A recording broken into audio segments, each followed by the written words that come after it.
McGraw-Hill Professional presents The 3 Value Conversations: How to Create, Elevate, and Capture Customer Value at Every Stage of the Long Lead Sale.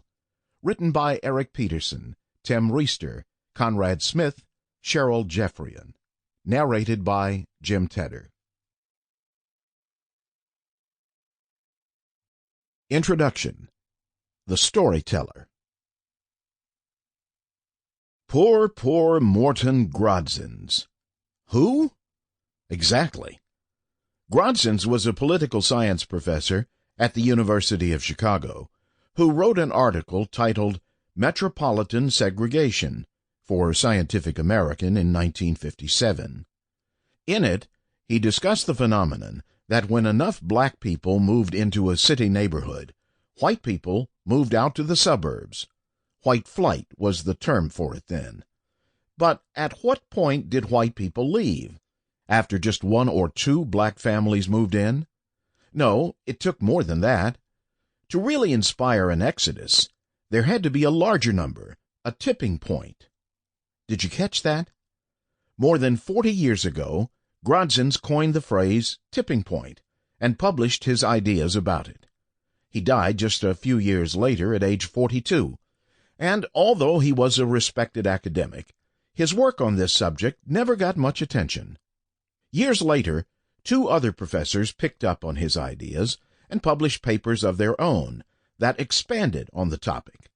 Again, both were respected in academic circles, but the articles didn't get any traction beyond that. Until Malcolm Gladwell came along and wrote The Tipping Point, a debut book that caught fire when it was published in 2000 and is still blazing away today. Gladwell was named one of the 100 most influential people by Time magazine, has won an obscene number of awards, and earns upwards of $150,000 for a 1-hour keynote speech. Now, Gladwell's book obviously expands on the ideas presented in Grodzins' work and takes it in another direction, but it's still the same concept and phrase that languished in obscurity before. So why? Why did Gladwell get so famous on the back of a 40-year-old scientific paper? Because Gladwell told a better story. That's it. He is a master communicator. He knows his message and the psychology of how to get it across.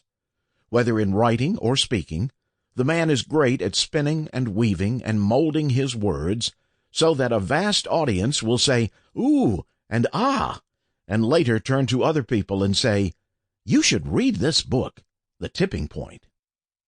Salespeople need to understand that at their core, they are storytellers.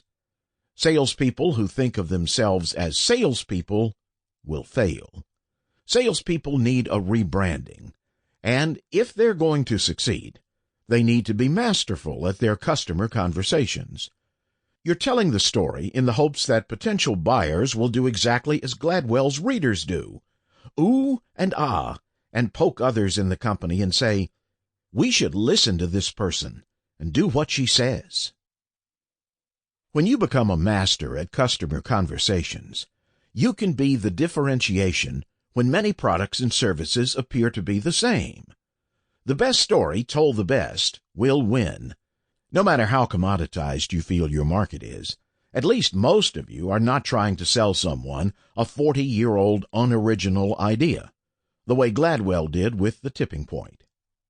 Luckily, great selling conversations are not just an inborn talent and not an abstract concept. There are proven methods that work and some popular methods that don't work. We know the difference, and we're ready to share it with you. B2B conversations. Consumer brands have Mr. Clean, Aunt Jemima, the Pillsbury Doughboy, and the Geico Gecko. They have a knack for creating brand mascots that resonate with their customers almost instantly. Those mascots become familiar to us, friendly ambassadors that make us think positively about their brands.